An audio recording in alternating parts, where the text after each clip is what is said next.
पार्वती शिव पुत्र गजानन भगवान गणेश के बारे में यूं तो पुराणों में कई रहस्य का उल्लेख मिलता है। गणपति जी के उन्हीं रहस्यों में से जानिए प्रमुख 10 रहस्य जो आज तक किसी ने भी आपको शायद नहीं बताया होगा। सबसे पहला रहस्य गणेश जी की उत्पत्ति का रहस्य। पुराणों में गणेश जी की उत्पत्ति की विरोधाभासी कथाएं मिलती हैं। भाद्रपद शुक्ल चतुर्थी को दोपहर के समय गणेश जी का जन्म हुआ था। एक कथा के अनुसार शनि की दृष्टि पड़ने से शिशु गणेश का सिर जलकर भस्म हो गया। इस पर दुखी पार्वती सती ने ब्रह्मा जी से कहा, जिसका सिर सर्वप्रथम मिले उसे गणेश के सिर पर लगा दो। पहला सिर हाथी के बच्चे का मिला। इस प्रकार गणेश का नाम गजानन बन गया। दूसरी कथा के अनुसार गणेश जी के द्वार पर बैठाकर पार्वती जी स्नान करने लगी। इतने में भगवान शिव आए और पार्वती के भवन में प्रवेश करने लगे। गणेश जी ने जब उन्हें रोका तो क्रोध शिव ने उसका सिर काट दिया। इस गणेश जी की उत्पत्ति पार्वती जी ने चंदन के मिश्रण से की थी। जब पार्वती जी ने देखा कि उनके बेटे का सिर काट दिया गया तो वो क्रोधित हो उठी। उन्होंने क्रोध को शांत करने के लिए भगवान शिव ने एक हाथी के बच्चे का सिर गणेश जी की सिर में लगा दिया और वह जी उठा। गणेश जी का जन्म भाद्रपद शुक्ल पक्ष की चतुर्थी को दोपहर 12 बजे हुआ था। कहते हैं कि माता पार्वती ने पुत्र की प्राप्ति के लिए पुण्यक नामक उपवास किया था। इसी उपवास के चलते माता पार्वती को श्री गणेश पुत्र रूप में प्राप्त हुए। शिव पुराण के अनुसार माता पार्वती को गणेश जी का निर्माण करने का विचार उन्हीं की सखी जया और विजया ने दिया था। उनकी सखियों ने उनसे कहा था कि नंदी और सभी गण सिर्फ महादेव की आज्ञा का ही पालन करते हैं, इसलिए माता आपको एक ऐसा गण की रचना करनी चाहिए जो सिर्फ आपकी ही आज्ञा का पालन करे। इस विचार से प्रभावित होकर माता पार्वती ने श्री गणेश जी की रचना अपने शरीर के मैल से की थी। सभी देवताओं की शक्तियाँ प्राप्त है। जिस तरह हनुमान जी को सभी देवताओं ने अपनी अपनी शक्ति दी थी, उसी तरह गणेश जी को भी सभी देवताओं की शक्तियाँ प्राप्त है। इसके बावजूद उनके पास अपनी खुद की भी शक्ति है। गणेश जी की पत्नी, पुत्र और पुत्री। गणेश जी की पत्नी का नाम रिद्धि और सिद्धि है, जो प्रजापति विश्वकर्मा की पुत्रियां हैं। रिद्धि से क्षेम और सिद्धि से लाभ नाम के 2 पुत्र हुए। लोक परंपरा में इन्हीं को शुभ और लाभ कहा जाता है। शास्त्रों में त्रुटि और पुष्टि को गणेश जी की बहुएं कहा गया है। गणेश जी के पोते अमोद और प्रमोद है। मान्यता के अनुसार गणेश जी की एक पुत्री भी है जिसका नाम संतोषी है।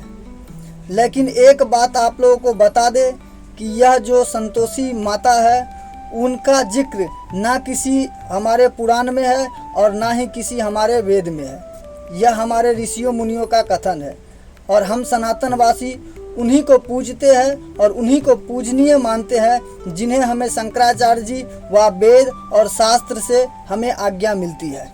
गणेश जी के भाई बहन।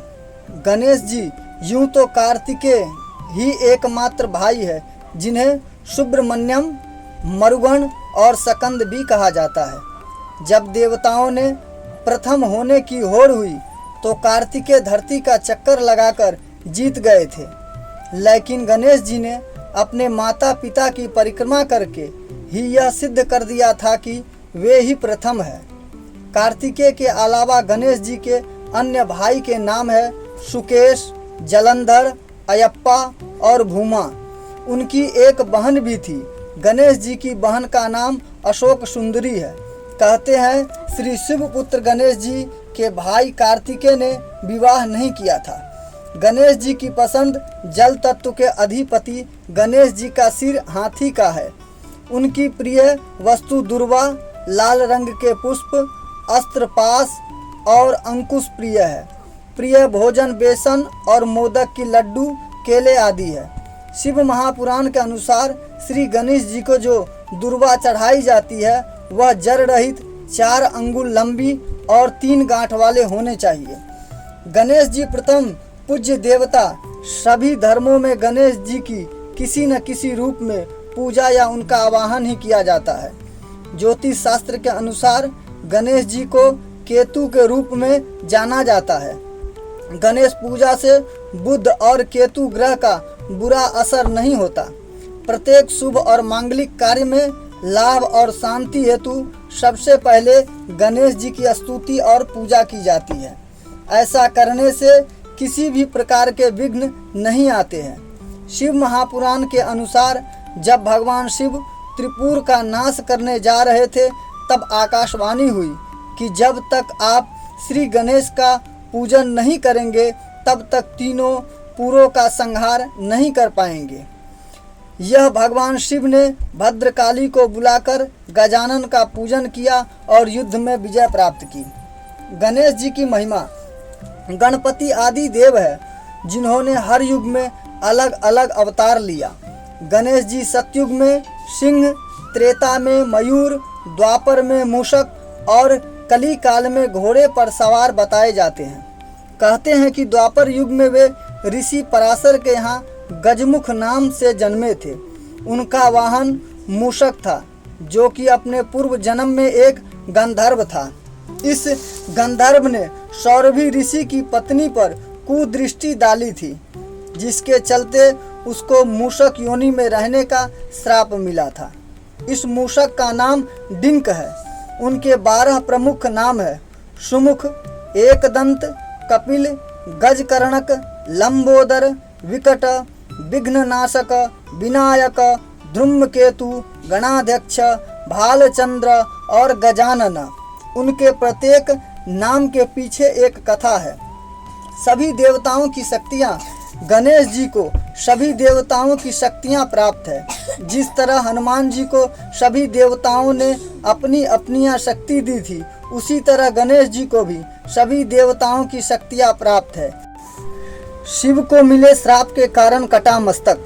भगवान श्री गणेश जी के सिर कटने की घटना के पीछे भी एक प्रमुख किस्सा है। ब्रह्म वैवर्त पुराण के अनुसार एक बार किसी कारणवश भगवान शिव ने क्रोध में आकर सूर्य पर त्रिशूल से प्रहार कर दिया था।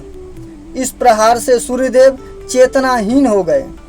सूर्यदेव के पिता ऋषि कश्यप ने जब यह देखा तो उन्होंने क्रोध में आकर शिव जी को श्राप दे दिया कि जिस प्रकार तुम्हारे त्रिशूल से मेरे पुत्र का शरीर नष्ट हुआ है उसी प्रकार तुम्हारे पुत्र का मस्तक भी कट जाएगा।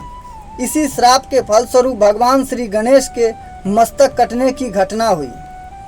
शनि देव के देखने से कटा मस्तक।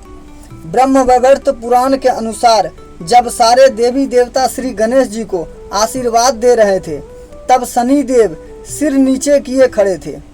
माता पार्वती द्वारा पूछने पर शनि देव ने कहा कि मेरे द्वारा देखे जाने पर आपके पुत्र का अहित हो सकता है। लेकिन जब माता पार्वती के कहने पर शनि देव ने बालक को देखा तो उसके कुछ समय के बाद ही उसका सिर कटने की घटना घटी। 9वीं घटना यह है कि गणेश जी का रंग। शिव पुराण के अनुसार गणेश जी के शरीर का रंग लाल तथा हरा है। इसमें लाल रंग शक्ति और हरा रंग समृद्धि का प्रतीक माना जाता है। इसका आश्रय है कि जहाँ गणेश जी है वहाँ शक्ति और समृद्धि दोनों का ही वास है।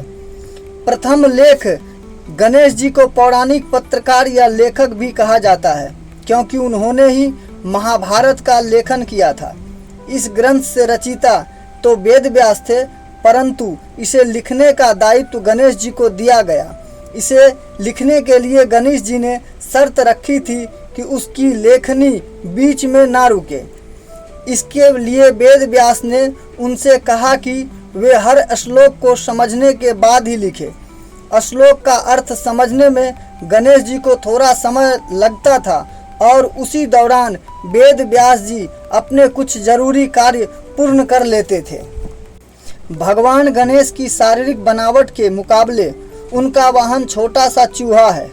गणेश जी ने आखिर छोटे से जीव को ही अपना वाहन क्यों चुना?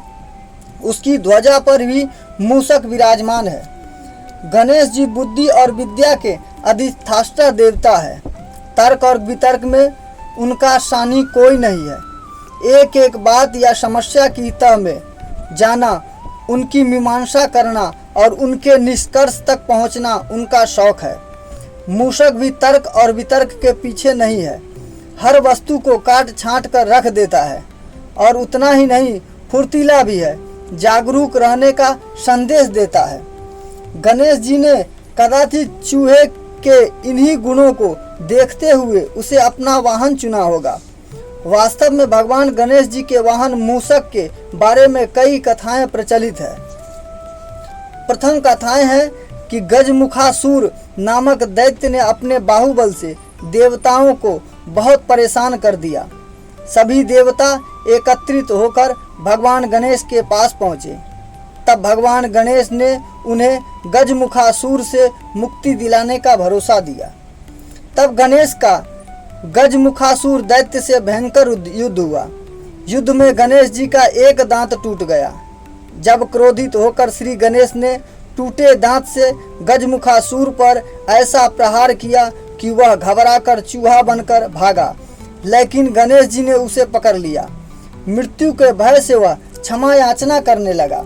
तब गणेश जी ने मूषक रूप में ही उसे अपना वाहन बना लिया। दूसरी कथाएं हैं कि राजा इंद्र के दरबार में क्रौच नामक गंधर्व था। एक बार इंद्र किसी गंभीर विषय पर चर्चा कर रहे थे, लेकिन क्रौच किसी और ही मूड में था। वह अप्सराओं से हंसी ठिठोली कर रहा था। इंद्र का ध्यान उस पर गया तो नाराज इंद्र ने उसे चूहा बन जाने का श्राप दे दिया। क्रौच का चंचल स्वभाव तो बदलने से रहा नहीं। एक बलपूर्वक मूषक के रूप में वह सीधे पराशर ऋषि के आश्रम में आ गिरा। आते ही उसने भयंकर उत्पात मचा दिया। आश्रम के सारे मिट्टी के पात्र तोड़कर सारा अन्न समाप्त कर दिया। आश्रम की वाटिका उजाड़ डाली। ऋषियों के समस्त वल्कल वस्त्र और ग्रंथ कुतर दिए।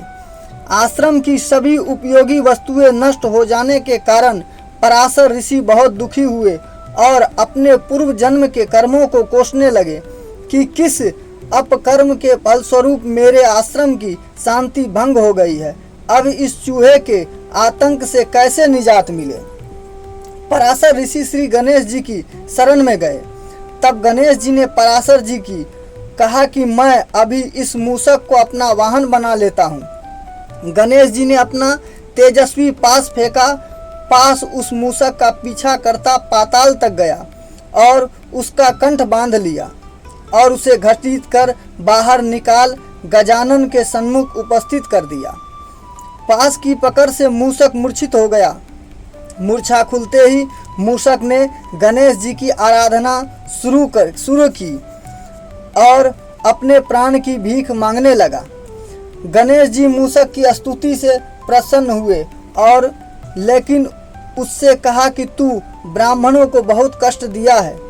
मैंने दुष्टों के नाश एवं साधु पुरुषों के कल्याण के लिए ही अवतार लिया है, लेकिन शरणागत की रक्षा भी मेरा परम धर्म है। इसलिए जो वरदान चाहो मांग लो। ऐसा सुनकर उस उत्पाती चूहा ने अहंकार जाग उठा। बोला, मुझे आपसे कुछ नहीं मांगना है। आप चाहे तो मुझसे वर की याचना कर सकते हैं। मूषक की गर्भ भरी वाणी सुनकर गणेश जी ने मन ही मन मुस्कुराए और कहा, यदि तेरा वचन सत्य है तो तू मेरा वाहन बन जा। मूषक के तथास्तु कहते ही गणेश जी तुरंत उस पर आरूढ़ हो गए। अब भारी भरकम गजानन के भार से दबकर मूषक के प्राणों का संकट बनाया। तब उसने गजानन से प्रार्थना की कि वे अपना भार उनके वहम के योग्य बना ले। इस तरह मूषक का गर्भ चूर कर गणेश जी ने उसे अपना वाहन बना लिया। यही मूषक श्री गणेश जी का प्रिय वाहन बन गया। तो दोस्तों, यकीनन जो मैं आप लोगों को यह ज्ञान दिया हूँ और जो मैं आप लोगों को यह कहानी और कथा सुनाया हूँ, यह आपको आज तक नहीं सुनने को मिली होगी। ऐसे ही रोचक कहानी और जानकारी के लिए मेरे चैनल को सब्सक्राइब करना ना भूलें। मिलेंगे नेक्स्ट कहानी में। तब तक के लिए बाय बाय, टेक केयर, अपना ख्याल रखें।